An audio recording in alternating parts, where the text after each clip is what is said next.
Hello दोस्तों, कैसे हैं आप सभी। उम्मीद करता हूँ कि आप लोग बहुत अच्छे होंगे एंड आप लोगों की जो प्रिपरेशन चल रही होगी वो भी एकदम ज़बरदस्त चल रही होगी। एंड इसी बात के साथ एक नया प्लेलिस्ट का शुरुआत करेंगे जो होगा अबाउट ओपेरॉन। ओके, सो ये वाला वीडियो ओपेरॉन का बेसिक कॉन्सेप्ट होगा। सो चलिए बिना किसी देरी के काम को शुरू करते हैं। ओके, सो चलिए। सो ऑल दो इस जो पीडीएफ का नाम है वो लैक ओपन ऑन है, क्योंकि आपके लिए मैं लैक ओपन ऑन तक बना चुका हूँ। सो एक एक करके मैं समझाऊंगा आपको। ओके, आप लोगों को टेंशन लेने की ज़रूरत नहीं। एंड और एक बात, ये चीज़ सिर्फ CSIR नेट के लिए नहीं, मैं मेरे नीट में जो मेरे भाई बहन अपीयर करने की सोच रहे हैं उन लोगों के लिए भी मैं ये चीज़ बनाऊंगा। पर यहाँ पर कुछ कुछ चीज़ें होगा जो CSIR नेट लेवल का होगा। एंड वो चीज़ जब मैं शुरू करूँगा तब मैं मेरे नीट भाई बहन के लिए वो चीज़ बता भी दूंगा। नॉट ओनली दैट, डिस्क्रिप्शन में वो चीज़ नॉट फॉर यू गाइस लिखा भी होगा। इस चीज़ को किसी और तरीके से मत लेना, क्योंकि मैं पर्सनली ये बात समझता हूँ कि अगर आप जेई व नीट लेवल का कुछ एग्ज़ाम की तैयारी कर रहे हो तो जो चीज़ आपको उस पर्टिकुलर टाइम पे नहीं चाहिए उस चीज़ में फोकस नहीं करना ही ज़्यादा समझदारी की बात होगी। जो चीज़ आपको चाहिए उसको ही बार बार रिवाइज़ कीजिए। ओके, जिससे आप लोगों का जो सपना है वो अच्छे से पूरा हो जाए। ओके, उसके बाद अगर फ्री टाइम है तो आप देख सकते हैं, कोई बड़ी बात नहीं है। ओके, सो चलिए इसी बात के साथ शुरू करते हैं। सो मैं ये नहीं बोल रहा कि पहले वीडियो ही आप लोगों के लिए नहीं है, नहीं, पहला वीडियो भी आप लोगों के लिए है। सो चलिए शुरू करते हैं। Okay, so operon concept. So क्या है इस भाई साहब का मतलब। एक चीज़ तो आप लोग जानते ही होंगे कि डीएनए से आरएनए बनता है, आरएनए से प्रोटीन बनता है, राइट। और अगर मैं डीएनए से डीएनए बनाना चाहूँ तो मुझे रेप्लिकेशन का हेल्प लेना होगा। तो मैं रेप्लिकेशन का भी प्लेलिस्ट बना रहा हूँ, आप लोग चाहिए तो देख सकते हैं। ऑलरेडी हमने डी लूप रेप्लिकेशन किया जो माइटोकॉन्ड्रियल रेप्लिकेशन है, उसके बाद रोलिंग सर्कल रेप्लिकेशन किया एंड M13 फाज के लिए जो रेप्लिकेशन है वो भी हो गया। कल सोच रहा हूँ कि टेलोमियर रेप्लिकेशन भी अपलोड कर दूँ। चलिए मुद्दे की बात पे आते हैं। डीएनए से डीएनए बनाने का प्रोसेस रेप्लिकेशन, डीएनए से आरएनए बनाने का प्रोसेस ट्रांसक्रिप्शन एंड आरएनए से प्रोटीन बनाने का प्रोसेस ट्रांसलेशन, राइट। एंड ये पूरे का पूरा जो चीज़ है इसको हम बोलते हैं सेंट्रल डॉग्मा, राइट। नाउ आज मैं इस चीज़ का और एक नाम देने जा रहा हूँ जो होगा एक्सप्रेशन ऑफ जीन्स। हाँ बेटा, क्या होगा? Expression of genes. क्यों मैं इस चीज़ को ऐसा नाम देने जा रहा हूँ? क्योंकि याद रखना, डीएनए जो है ना वो और कुछ नहीं, जीन्स ही है। ओके, क्योंकि न्यूक्लियोटाइड सीक्वेंस ही आरएनए तैयार करेगा एंड आरएनए से हम लोगों को प्रोटीन मिलेगा, राइट। इनडायरेक्टली हम ये बात कह सकते हैं कि यहाँ पर जीन्स का एक्सप्रेशन हो रहा है, right. That is why this is the process how genes are expressed. Okay, so now एक बात आप सोचने की कोशिश कीजिए कि gene of expression need to be regulated, right. क्यों मैं ये बात बोला? क्योंकि मान लो जीन का कोई एक्सप्रेशन का कोई रेगुलेशन ही नहीं है।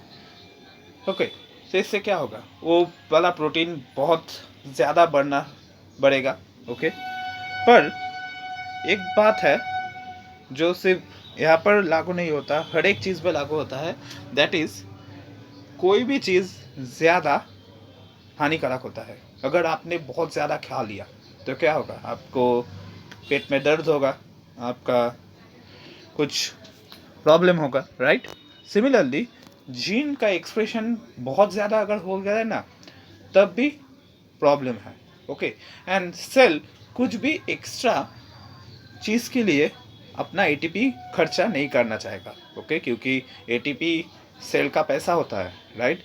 सेल क्यों कुछ अननेसेसरी चीज़ के लिए खर्चा करना चाहेगा? अपना एटीपी नहीं करना चाहेगा। आप चाहोगे जो आप नहीं चाहते उसके लिए अपना पैसा खर्चा करने नहीं चाहोगे, right.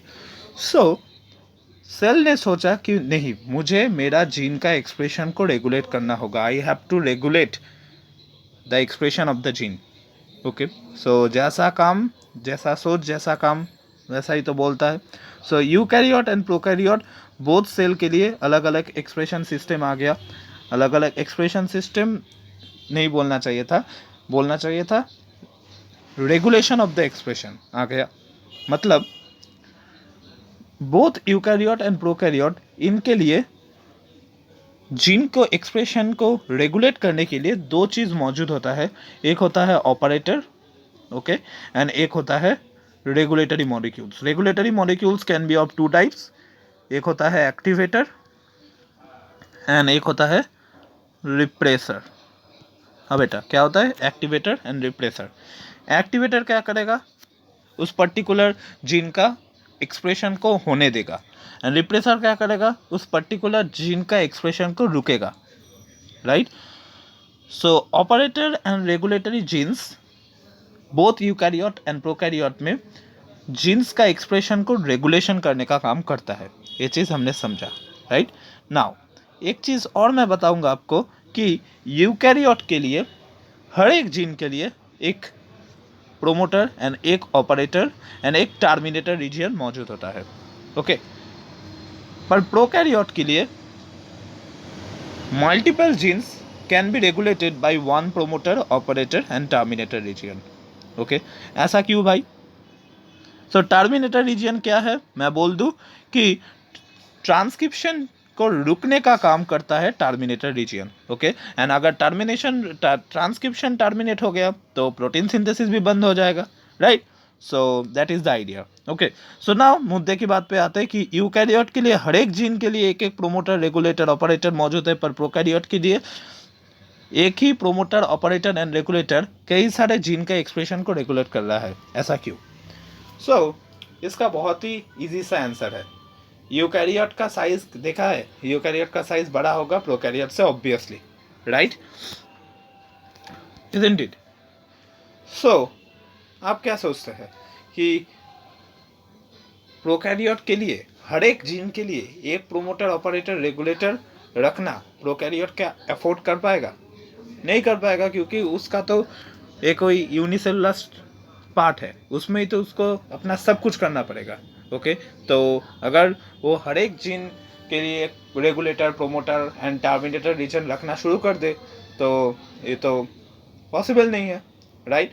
That is why prokaryote के लिए कभी कभी सिंगल जीन, प्रोकैरियोट में भी सिंगल जीन में एक प्रोमोटर, रेगुलेटर एंड टर्मिनेटर द्वारा रेगुलेट होता है। मैं ये नहीं बोल रहा कि नहीं होता, होता है, पर हर एक जीन के लिए नहीं। On the other hand multiple gene के लिए भी एक प्रोमोटर, रेगुलेटर एंड ऑपरेटर काम करता है, ओके। पर यूकैरियोट के लिए, क्योंकि यूकैरियोट साइज में बड़ा है, तो एक सिंगल जीन के लिए एक ऑपरेटर, एक रेगुलेटर एंड एक टर्मिनेटर जीन रखना यूकैरियोट के लिए कोई भी हेक्टिक चीज़ नहीं होगा, ओके। पर मैंने बोला कि प्रोकैरियोट के लिए मल्टीपल जीन्स के लिए एक regulator, operator and terminator gene काम करता है। इसके लिए ये मत सोच लेना कि प्रोकैरियोट में एक रेगुलेटर, एक ऑपरेटर एंड एक टर्मिनेटर रीजन जो जो जीन का एक्सप्रेशन रेगुलेट करेगा वो अलग अलग काम करेंगे। मतलब मान लो एक जीन है ए, जो जीन उस पर्टिकुलर प्रोकैरियोट के लिए ट्रांसक्रिप्शन का काम कर रहा है। हाँ बेटा, क्या कर रहा है?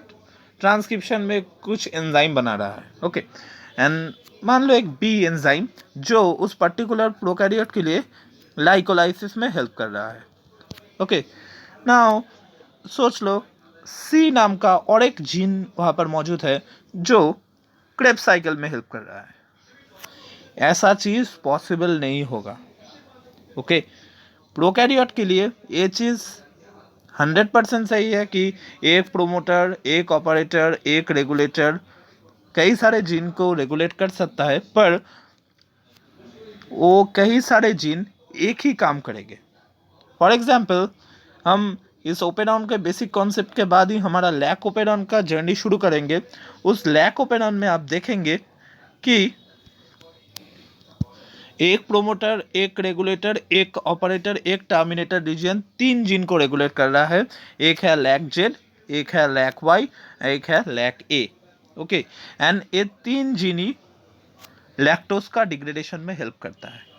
ओके, ऐसे चलता है, समझ ले कि प्रोकैरियोट के लिए मल्टीपल जीन्स रेगुलेटेड हो सकता है, एक प्रोमोटर, एक ऑपरेटर, एक टर्मिनेटर रीजन के द्वारा, कोई भी दिक्कत की बात नहीं है, पर वो हर एक जीन एक ही काम करेगा। ओके, सो ये जो सिस्टम है कि एक प्रोमोटर, एक ऑपरेटर, एक टर्मिनेटर रीजन मल्टीपल जीन्स को रेगुलेट कर रहा है, इस रेगुलेशन सिस्टम को ही हम बोलते हैं ओपेरॉन।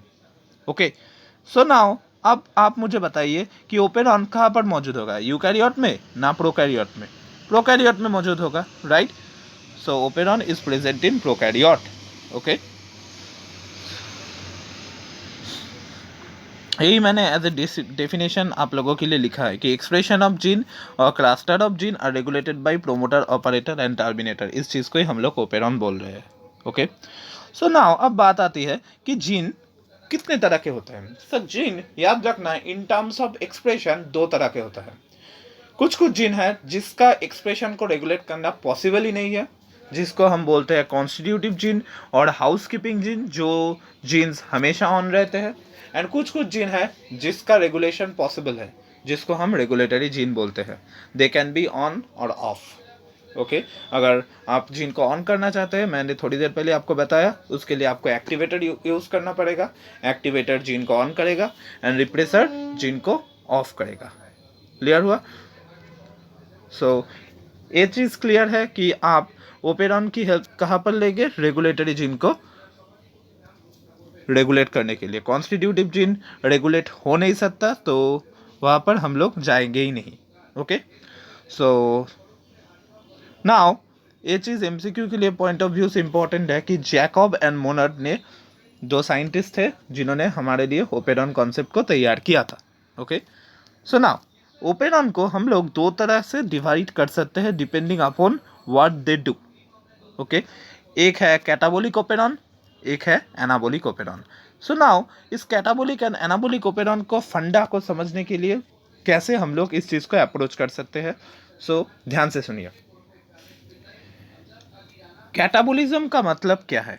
कैटाबोलिज्म का मतलब है आपका वो एक कॉम्प्लेक्स प्रोडक्ट दिया गया है, ओके, उससे आपको एक सिंपल प्रोडक्ट बनाना है। ओके, याद रखना इस चीज़ को बहुत ध्यान से। ये चीज़ आपको सिर्फ इसमें ही हेल्प नहीं करेगा, मेटाबॉलिज्म के वीडियो को भी समझने में हेल्प करेगा कि एक कॉम्प्लेक्स प्रोडक्ट से सिंपल प्रोडक्ट बना रहे हैं by the process called catabolism. Okay, so आप क्या सोचते हैं कि कैटाबोलिज्म में और एक चीज़ जिससे ये चीज़ को समझने में और भी आसानी होगी कि कैटाबोलिज्म घर के बच्चे की तरह होता है। ओके, मतलब टीनेजर की तरह, जिसका काम एक ही होता है कि उनका फादर जब बाहर से कुछ फास्ट फूड लेके आए, वो सिर्फ उसको खाएगा। ओके, कैटाबोलिज्म का काम वही होता है। मतलब कि फॉर एग्जांपल हमारा लैक ओपेरॉन एक कैटाबोलिक ओपेरॉन है। ओके, जब भी एनवायरनमेंट पे लैक्टोज मौजूद होता है, कैटाबोलिक ओपेरॉन ऑन हो जाता है। ओके, क्योंकि वो उसको क्या चाहिए, उसको लैक्टोज को खाना है, राइट? सो याद रखना कैटाबोलिक ओपेरॉन तभी ऑन होता है जब उसका पर्टिकुलर सबस्ट्रेट एनवायरनमेंट में मौजूद हो। ओके, फॉर एग्जांपल हमने यहाँ पर लैक्टोज ओपेरॉन के पॉइंट ऑफ व्यू से बताया, if lactose present in the media we need to run the lac operon, so lac operon on हो जाएगा। ओके, सो कैटाबोलिक ओपेरॉन भुक्कड़ है, उसको खाना चाहिए, सो जब उसको देखेगा कि हाँ मेरे पास खाना है, वो शुरू हो जाएगा। ओके, उस खाने को छोटे छोटे प्रोडक्ट में कन्वर्ट करने के लिए विद द हेल्प ऑफ अपने दांत से, right? On the other hand anabolic operon हमारी माँ होती है। ओके, मतलब एनाबोलिक ओपेरॉन सिंपल चीज़ों से कॉम्प्लेक्स प्रोडक्ट बनाता है। ओके, फॉर एग्जांपल हमारे पापा लोग बाहर से वेजिटेबल वगैरह ला देते हैं, उससे मम्मी खाना बनाती है, राइट? हमारा एनाबोलिक ओपेरॉन का काम भी वही है। ओके, सो मम्मी कब खाना बनाएगी? जब बाहर से कोई खाना आ नहीं रहा है, राइट? अगर होटल से आप लोगों ने खाना मंगवाया है, तब क्या आपका मम्मी रन्ना करेगी? सो सॉरी, मैं एक बंगाली हूँ इसलिए रन्ना बोल दिया। क्या आपका मम्मी खाना बनाएगी? नहीं बनाएगी, राइट, क्योंकि खाना तो मौजूद है। पर अगर बाहर से खाना नहीं आया है तब आपके मम्मी को खाना बनाना पड़ेगा, राइट। सो एनाबॉलिक ओपेरॉन कब ऑन होगा? जब खाना मौजूद नहीं होगा। So tryptophan operon is an example of anabolic operon. So जब मीडियम पे ट्रिप्टोफैन प्रेजेंट नहीं होगा तभी एनाबॉलिक ओपेरॉन काम करेगा, okay, and it synthesises something, okay. इससे आप लोग याद कर सकते हैं कि कैटाबॉलिक ओपेरॉन होते हैं हम लोग जिसको सिर्फ खाना है, एंड एनाबॉलिक ओपेरॉन काम होता है मम्मी लोग जो खाना बनाती है, ओके। सो इससे आसानी से आप लोग याद कर पाएंगे, ओके। नाउ अब बात करते हैं general structure of operon. So operon का टोटल 2 पार्ट होता है, एक होता है रेगुलेटरी पार्ट, एक होता है structural part, okay. Regulatory part में भी प्रोमोटर मौजूद होता है, स्ट्रक्चरल पार्ट में भी प्रोमोटर मौजूद होता है, ओके। एंड ये है रेगुलेटरी जीन जहाँ से इधर रिप्रेसर का सिंथेसिस होगा, ओके। सो अगर मैं लैक्टोस ओपेरॉन की पॉइंट ऑफ व्यू से बोलूँ तो रिप्रेसर का सिंथेसिस होगा, एंड ये होता है terminator region, okay. And structural part में इन एडिशन और एक चीज़ मौजूद होता है जो है ऑपरेटर रीजियन, ओके। अब ऐसे भी याद रख सकते हैं कि रेगुलेटरी पार्ट से जो रिप्रेसर आएगा वो operator of the structural part पे बाइंड करेगा, ओके। सो ऑपरेटर कहाँ पे चाहिए? स्ट्रक्चरल पार्ट पे चाहिए, राइट। एंड यहाँ पर जीन रहेगा, उसके बाद रहेगा टर्मिनेटर रीजन। मैंने यहाँ पे 3 जीन लिखा है, इसका मतलब यही नहीं कि सिर्फ 3 जीन ही रहता है, इससे ज़्यादा भी रह सकता है, इससे कम भी रह सकता है, okay. So that is the thing. General structure of operon 2 तरह का होता है, एक regulatory part, another one is structural part, okay. Regulatory part में प्रोमोटर रहेगा, स्ट्रक्चरल पार्ट में भी रहेगा, पर रेगुलेटरी पार्ट में ऑपरेटर नहीं रहेगा, पर स्ट्रक्चरल पार्ट में रहेगा। रेगुलेटरी पार्ट में रेगुलेटरी जीन रहेगा जहाँ से हमारा रिप्रेसर आता है, टर्मिनेटर रीजन रहेगा जहाँ पर ट्रांसक्रिप्शन का टर्मिनेशन होगा, फिर से यहाँ पर आरएनए पॉलीमरेज को आना पड़ेगा, ओके। यहाँ पर ऑपरेटर रहता है, यहाँ पर टर्मिनेटर रीजन रहता है, क्लियर। और एक चीज़ कि यहाँ पर रेगुलेटरी पार्ट में जो प्रोमोटर रहता है ना वो वीक प्रोमोटर होता है, ये चीज़ याद रखना, ओके। रेगुलेटरी पार्ट में जो प्रोमोटर है वो वीक प्रोमोटर होता है। इसका मतलब क्या है? इसका मतलब है इस वीक प्रोमोटर में आरएनए पॉलीमरेज बाइंड करके जो रिप्रेसर बनाएगा वो रिप्रेसर लो कॉन्सेंट्रेशन पे रहेगा। हाँ बेटा, किस में रहेगा? लो कॉन्सेंट्रेशन पे रहेगा, ओके। पर स्ट्रक्चरल पार्ट का जो प्रोमोटर है वो एकदम स्ट्रांग है, इसके लिए आरएनए पॉलीमरेज बाइंड करने के बाद जो जीन्स का ट्रांसक्रिप्शन एंड ट्रांसलेशन करेगा वो एक strong and high concentration of protein देगा, ओके। नाउ ओपेरॉन को डिपेंडिंग ऑन इसका इनिशियल एंड फाइनल कंडीशन क्या होता है हम लोग 2 तरह से डिवाइड कर सकते हैं, ओके। एक होता है repressible operon and another one is inducible operon. ये दोनों को समझने के बाद ही आज हम इस वीडियो को यहाँ पे एंड करेंगे, क्योंकि उसके बाद लैक ओपेरॉन की शुरुआत होगी जो मैं अगले वीडियो से करूँगा, ओके। सो ओपेरॉन को हम लोग 2 पार्ट में डिवाइड कर सकते हैं, एक होगा replaceable operon, another one is inducible operon, clear. So replaceable operon के लिए याद रखना, रिप्लेसेबल ओपेरॉन इनिशियली ऑन रहता है, ओके, एंड फाइनली ऑफ रहेगा। इसको आप इससे भी समझ सकते हैं कि repressible operon that means the operon that can be repressed, okay. And किस चीज़ को हमको बंद करने की ज़रूरत होती है? जो पहले से चालू है, राइट। सो ये वाला चीज़ इनिशियली ऑन रहेगा, ओके। सो अब आप बताने की कोशिश कीजिए कि रिप्रेसेबल ओपेरॉन अगर इनिशियली ऑन रहेगा तो इनिशियली रिप्रेसर क्या रहेगा? इनिशियली रिप्रेसर ऑफ रहेगा, राइट। इसके लिए तो ओपेरॉन चल रहा है, राइट। सिमिलरली फाइनली रिप्रेसर का कंडीशन क्या होगा? ऑन होगा, क्योंकि फाइनली रिप्रेसेबल ओपेरॉन बंद हो चुका है, इसका मतलब रिप्रेसर ने अपना काम कर दिया है। सो चलिए देखते हैं इनिशियली रिप्रेसेबल ओपेरॉन का क्या कंडीशन होगा। सो इनिशियली यहाँ पर जो रेगुलेटरी जीन है वहाँ से एमआरएनए बनेगा, एंड यहाँ से जो रिप्रेसर बनेगा वो एक इनएक्टिव रिप्रेसर होगा, okay. And as a result ये ओपेरॉन से बाइंड नहीं कर पाएगा, okay. And as a result RNA polymerase जो है वो आराम से यहाँ से निकल जाएगा एंड जो जीन है उसका ट्रांसक्रिप्शन करता रहेगा, ओके। और एक बार बताओ, यहाँ पर जो रेगुलेटरी जीन्स है, इस रेगुलेटरी जीन से एमआरएनए बनेगा एंड एमआरएनए से जो प्रोटीन आएगा वो एक इनएक्टिव प्रोटीन होगा, ओके।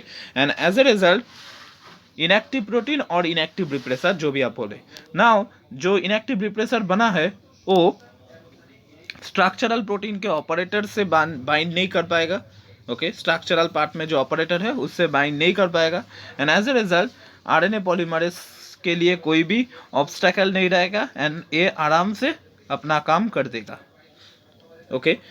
एंड फाइनली क्या होगा, फाइनली मैंने क्या बोला कि रिप्रेसेबल ओपेरॉन को हमें रिप्रेस करना होगा। रोको भाई, बहुत हुआ, रोको। सो क्या करूँगा, कैसे मैं इसको रोक सकता हूँ? सो रेगुलेटरी पार्ट से जो रेगुलेटरी जीन है वहाँ से जो प्रोटीन बनेगा, इन दैट केस वो एकदम हट्टा कट्टा एक्टिव प्रोटीन बनेगा, okay. And as a result ये जब स्ट्रक्चरल पार्ट के ऑपरेटर के साथ बाइंड करेगा, ये आराम से बाइंड कर पाएगा ऑपरेटर के साथ। इससे क्या होगा, एक चीज़ समझने की कोशिश करो। अगर ऑपरेटर यहाँ पर बाइंड कर गया तो एक कई हद तक ऐसे बाइंड करेगा, ऐसे, ओके। एंड हमारा आरएनए पॉलीमरेज भैया जो है वो ऐसे बाइंड करेगा, ओके। सो अब आप सोचने की कोशिश कीजिए, आप गाड़ी लेके निकले हैं और आपके सामने एक ऑब्स्टेकल रह गया, सो क्या आप निकल पाएंगे? नहीं पाएंगे, राइट। और अगर आप निकल नहीं पाए तो क्या आप अपने डेस्टिनेशन पे पहुंच पाएंगे? नहीं पाएंगे एंड एज अ रिजल्ट जो जीन है उसका एक्सप्रेशन बंद हो जाएगा, सिंपल, ओके। सो ऐसे करके रिप्रेसर के मदद से हम रिप्रेसेबल ओपेरॉन को बंद कर सकते हैं, okay. So repressible operon initially on रहता है, फाइनली ऑफ रहता है, राइट। इनिशियली अगर ऑन रहा इसका मतलब इनिशियली रिप्रेसर जो है, जो बंद करने का काम करता है, वो ऑफ रहेगा एंड फाइनली वो ऑन हो जाएगा, राइट। इसका मतलब इनिशियली जो रिप्रेसर बन रहा था वो इनएक्टिव रिप्रेसर था, राइट। पर फाइनली जो रिप्रेसर बनेगा वो एक एक्टिव रिप्रेसर होगा जो आराम से ऑपरेटर पे बाइंड करेगा एंड प्रोमोटर में जो आरएनए पॉलीमरेज आएगा उसको ट्रांसक्रिप्शन करने नहीं देगा, क्लियर। अब आते हैं कि रिप्रेसेबल ओपेरॉन में एक्टिवेटर कैसे रहेगा। सो रिप्रेसेबल ओपेरॉन में जो एक्टिवेटर रहेगा वो इनिशियली क्या रहेगा, आप सोचने की कोशिश कीजिए। So repressible operon means the operon that can be repressed. So हम रोकेंगे किसको, जो पहले से चल रहा है, राइट। सो एक्टिवेटर यहाँ पे क्या रहेगा, एक्टिवेटर यहाँ पे ऑन रहेगा एंड फाइनली क्या होगा, ऑफ हो जाएगा, क्लियर। सो इनिशियली क्या होगा, इनिशियली एक्टिवेटर जो आएगा उसमें से एक एक्टिवेटर तैयार होगा, ओके।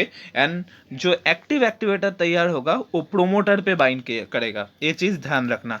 रिप्रेसर बाइंड करता है ऑपरेटर पे, पर एक्टिवेटर बाइंड करेगा प्रोमोटर पे, ओके। एंड प्रोमोटर के बाइंड करके प्रोमोटर पे एक कॉन्फर्मेशनल चेंज करेगा, ओके, जिससे आरएनए पॉलीमरेज को प्रोमोटर पे बाइंड करने पे आसानी हो, ओके। और एक बार यहाँ पर जो एक्टिवेटर जीन मौजूद है वहाँ से एक एक्टिव एक्टिवेटर तैयार होगा एंड ये एक्टिव एक्टिवेटर प्रोमोटर के साथ बाइंड करके प्रोमोटर का एक कॉन्फर्मेशनल चेंज करेगा। एक चीज़ बहुत अच्छे से याद रखना कि रिप्रेसर बाइंड करता है ऑपरेटर के साथ एंड एक्टिवेटर बाइंड करता है प्रोमोटर के साथ, ओके। पर ये चीज़ हर बात के लिए लागू नहीं होगा, सो आप ये चीज़ आगे आगे देख पाएंगे, ओके। पर most of the cases activator promoter के साथ ही बाइंड करता है। सो फाइनली क्या होगा, फाइनली आसानी से गेस कर सकते हैं हम कि एक्टिवेटर्स जीन से जो प्रोटीन बनेगा वो इनएक्टिव होगा एंड एज ए रिजल्ट वो प्रोमोटर के साथ बाइंड नहीं कर पाएगा and as a result promoter का कॉन्फर्मेशनल चेंज नहीं होगा and as a result RNA polymerase यहाँ पर अच्छे से बाइंड नहीं हो पाएगा, जिससे ट्रांसक्रिप्शन इनहिबिट हो जाएगा, क्लियर। अब आते हैं इंड्यूसेबल ओपेरॉन पे। सो ओपेरॉन को हम यहाँ पर दो तरीके से डिवाइड कर सकते हैं, एक repressible operon, another one is inducible operon. Now inducible operon का मतलब क्या है? Inducible operon is the operon that can be induced, okay, जिसको हमें जगाना पड़ेगा। ये पहले सो रहा था, इसका मतलब क्या, ये पहले ऑफ था। सो इनिशियली क्या होगा बेटा, इनिशियली ऑफ होगा, राइट, पर फाइनली ऑन होगा, राइट। सो अब आप बोलने की कोशिश कीजिए कि रिप्रेसर इंड्यूसेबल ओपेरॉन पे इनिशियली किस कंडीशन पे रहेगा। भाई ऑन कंडीशन पे रहेगा, हाँ या ना, राइट। सो अगर ऑन कंडीशन पे रहा, सो रेगुलेटरी जीन से जो रिप्रेसर बनेगा वो एकदम एक्टिव रिप्रेसर बनेगा, जो ऑपरेटर पे आराम से बाइंड कर पाएगा।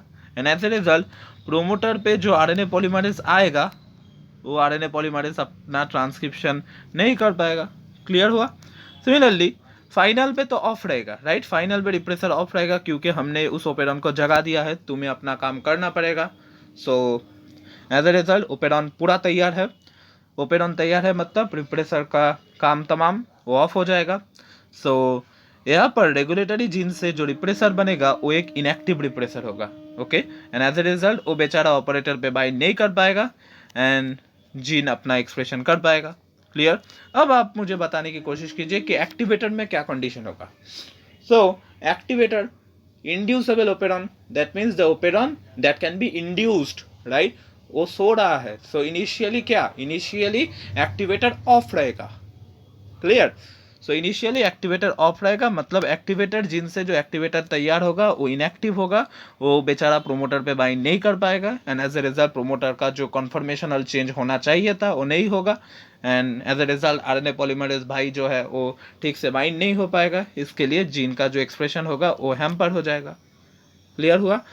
एंड फाइनल पे क्या होगा, फाइनल पे एक्टिवेटर ऑन रहेगा, क्योंकि वो जाग चुका है, अब ओपेरॉन तैयार है। सो एक्टिवेटर रीजियन से जो प्रोटीन तैयार होगा उसको हम एक्टिवेटर प्रोटीन बोलेंगे, एवं वो जो एक्टिवेटर प्रोटीन होगा वो एकदम एक्टिव कंडीशन पे रहेगा एंड वो प्रोमोटर पे बाइंड करेगा, राइट। एंड प्रोमोटर पे बाइंड करके प्रोमोटर का कन्फर्मेशनल चेंज करेगा, जिससे कि आरएनए पॉलीमरेज आराम से बाइंड कर पाए, okay. And as a result gene का एक्सप्रेशन होगा, ओके। सो ये है हमारा ओपेरॉन का बेसिक कॉन्सेप्ट। कैसा लगा, अच्छा लगा, कुछ सीख पाए? अगर आपने इस वीडियो से कुछ सीखा है तो इस वीडियो को अपने फ्रेंड्स सर्कल पे ट्रांसफ़र कर सकते हैं, शेयर कर सकते हैं, दोनों तो बात एक ही हुई। सो चलो कोई बात नहीं। एंड मैं कल ही लैक ओपेरॉन का और एक वीडियो अपलोड करने की कोशिश करूँगा। सो हमारे साथ बने रहिए और देखते रहिए। Thank you.